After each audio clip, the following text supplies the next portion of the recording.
Hello Year 11 and welcome to some videos on how to answer the questions for your GCSE History OCRB exams this summer. I'm going to start by speaking you through how to answer the questions on the People's Health 1250 to modern day, and then there will be 3 additional videos on the Elizabethans, the making of America, and finally living under Nazi rule.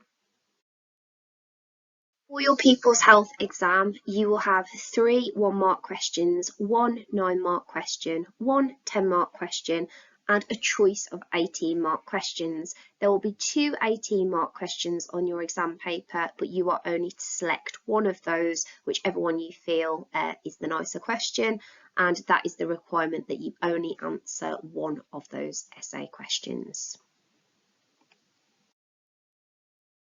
Okay, so for the 1-mark questions, you are only expected to answer these with a 1-word or 1-phrase response. So you can clearly see on the screen that you have an example of 3 1-mark questions, and the green responses underneath each of the black questions would all be awarded 1 mark. So for example, for question 1, name one way in which medieval town authorities tried to improve public health between 1250 and 1500. If you were to just write the word muckrakers, you would receive 1 mark. So there is no requirement for you to write in full sentences for this question. There is no requirement for you to write out the question. You simply just answer with 1 word or 1 phrase, which will enable you to achieve the mark. It is worth stating here that if you were to write more than 1 response, the examiner can only mark your first answer. So please make sure that you are confident with the one that you write down. Always give these questions a go. If you don't get them wrong, it doesn't matter. It is 1 mark for you. So please just give it a go, even if you don't get it right. But please do not write out a list of 3 or 4 responses, because the examiner can only mark the first response that you give. So you then have your 9-mark question. This question will always begin with the question stem. Write a clear and organised summary that analyses something. In this instance, we have the question, write a clear and organised summary that analyses the gin craze in the period 1600 to 1751. The analysis part of this question is where the marks are picked up. So it's really integral that you ensure that you have that analysis as part of your answer. This question will need to have 2 paragraphs written if you are to achieve 9 marks. They will need to be structured as point, evidence, and then your analysis, which needs to be explained. And we have taught you in lesson that this analysis comes in the form of cause, consequence, change, continuity, comparison, and significance. So the examiner is looking for one of these per paragraph. You can use the same element of analysis in both of your paragraphs. So for example, if you wanted to speak about cause in paragraph 1 and the cause of something else in paragraph 2, then that would be absolutely fine. The likelihood is you will probably end up using a different one, but if you are to use the same element of analysis, that is nothing to worry about. That's absolutely fine. So let's have a look at an example of an analysed paragraph together. So we've got, in the 1660s, gin drinking started to become a big problem. At this point in the response, you would achieve 1 mark. You said that gin drinking, which is to do with the gin craze, has become a big problem. So you would just receive 1 mark for making a point at this particular moment. Addiction to cheap gin meant that there were thousands of small gin shops in cellars, attics, and back rooms in London. Crime and alcohol-related deaths increased. At this point, you've given some specific evidence. So you've said that there were thousands of small gin shops, you said where they were located, and you've said that there were alcohol-related deaths. This would see you awarded 3 marks. Without any analysis here, if you continued to write accurate description, you would not get above 3 marks for this response. You have to make sure that you have the analysis, so the cause, the consequence, change, continuity, comparison, or significance, to enable you to move up the mark scheme. So here I've spoken about change and consequence. However, by 1751, there was a large change in government responses as gin drinking was being successfully tackled by the tougher 1751 Gin Act, which introduced harsh punishments such as whipping and transportation for those selling gin illegally. This led to a reduction in gin drinking. Now, the change here is the 1751 Gin Act. The consequence is that there was a reduction in gin drinking. As much as I've kind of gone into consequence here, it's not fully explained. I've just highlighted that on the slide for you so that you can see that is the start of a consequence, but it is the change that has been fully explained, and at this point the response would be awarded 6 marks. To achieve any higher than that, you would need to write another paragraph that was structured in the same way. So point, then evidence, then that element of analysis, and that would enable you to move up the mark scheme to between 7 and 9 marks. So you need 2 paragraphs fully analysed to enable you to achieve 9 marks on this particular question. So for your 10-mark question, you will be asked something similar to: why were attempts to deal with the Black Death not effective in medieval Britain? Explain your answer. So I've highlighted here the command word, which is why. That is what they are looking for. They're not looking for me here to just describe what the Black Death was or what the attempts were. They're asking me why they were not effective in medieval Britain.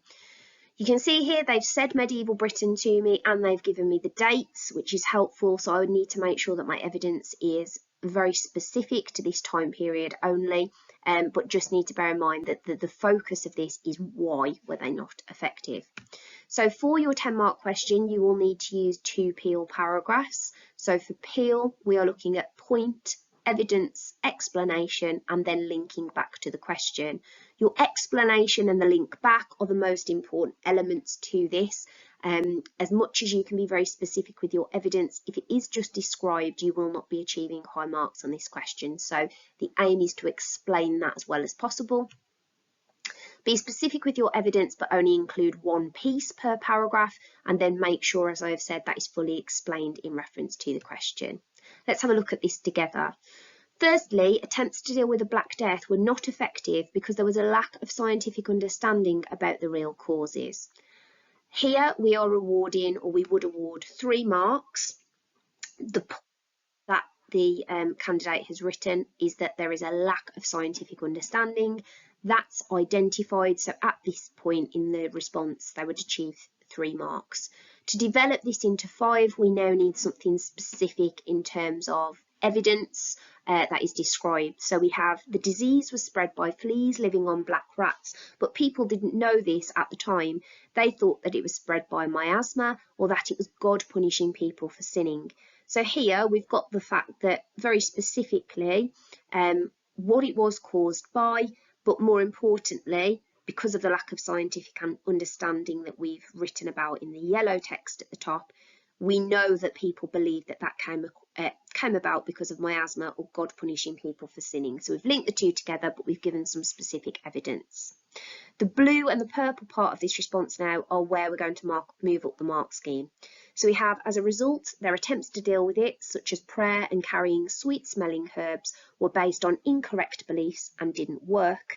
Therefore, a lack of scientific understanding and reliance on religious or herbal remedies were the cause of attempts to deal with the Black Death being ineffective.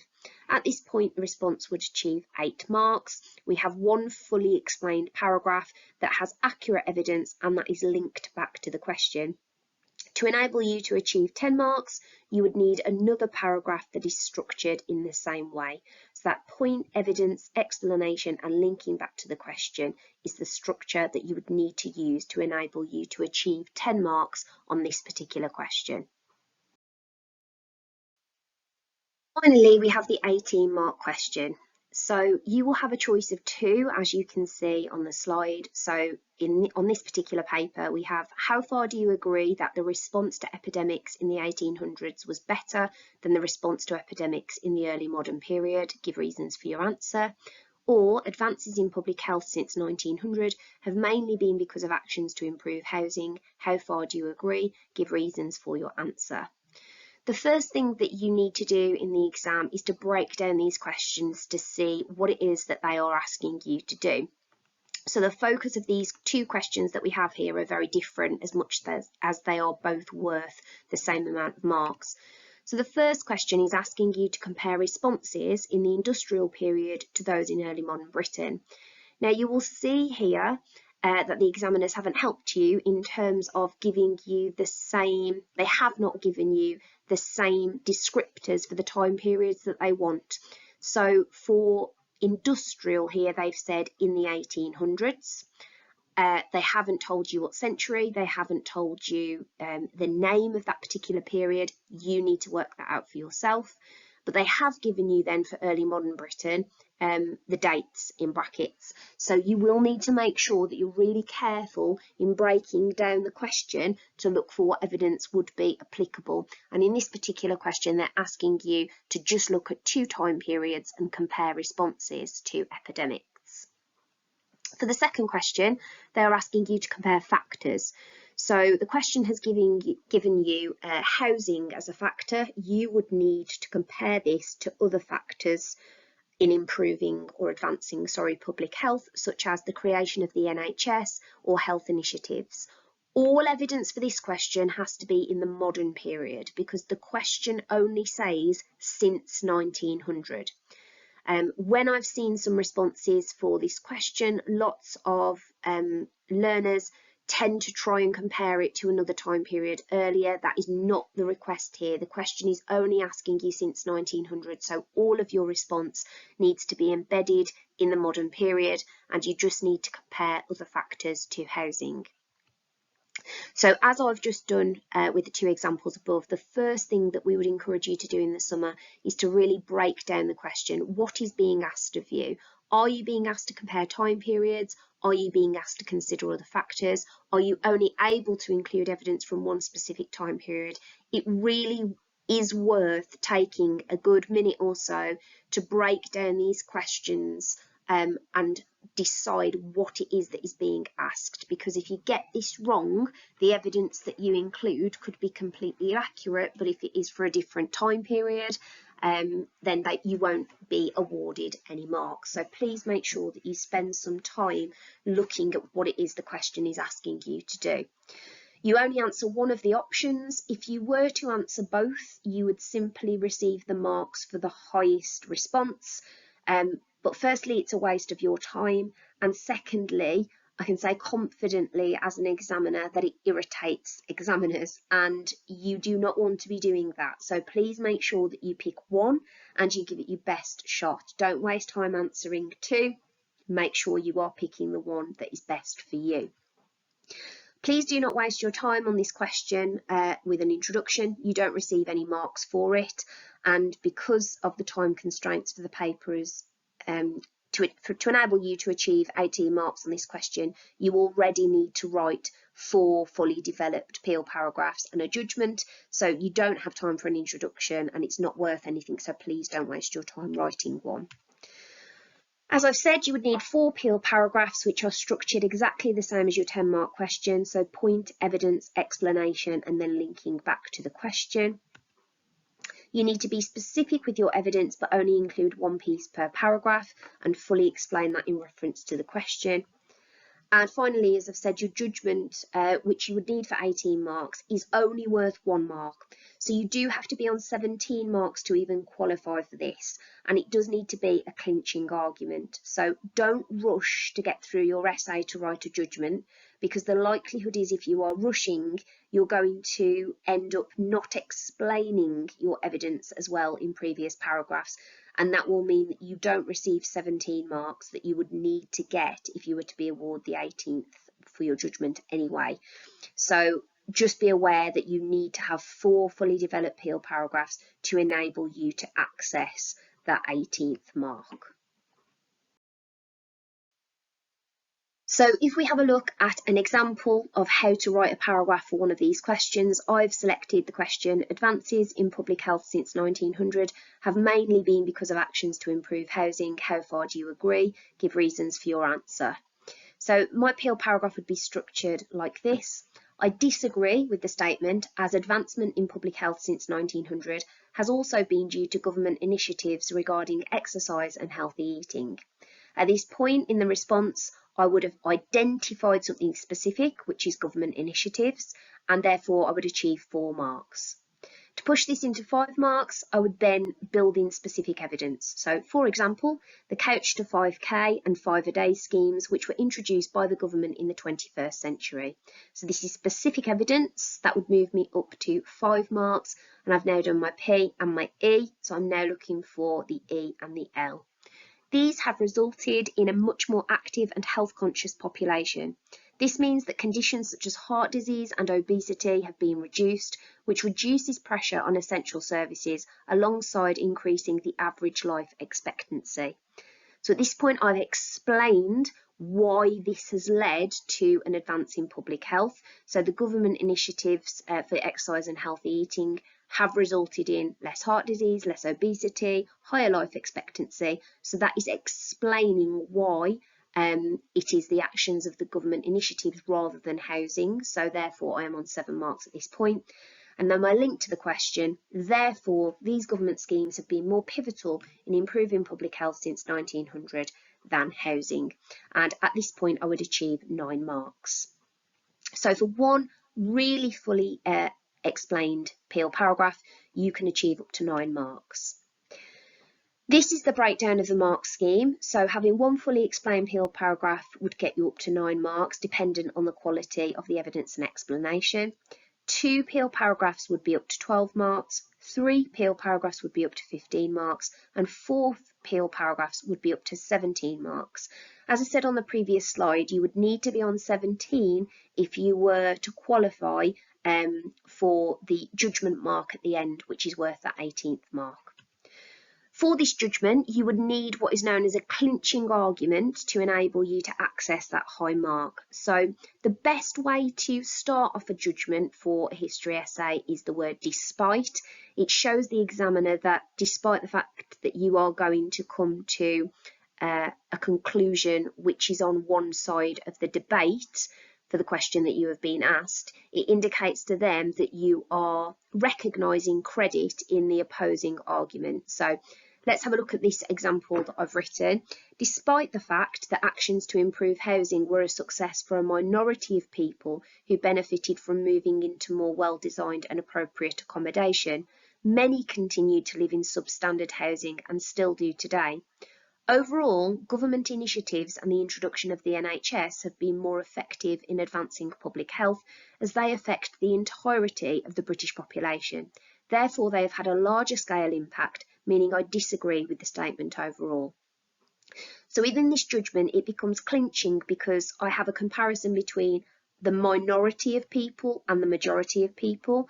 I've referred back to the question and said what my overall view is, that I disagree, but I've still acknowledged the fact that housing had an impact.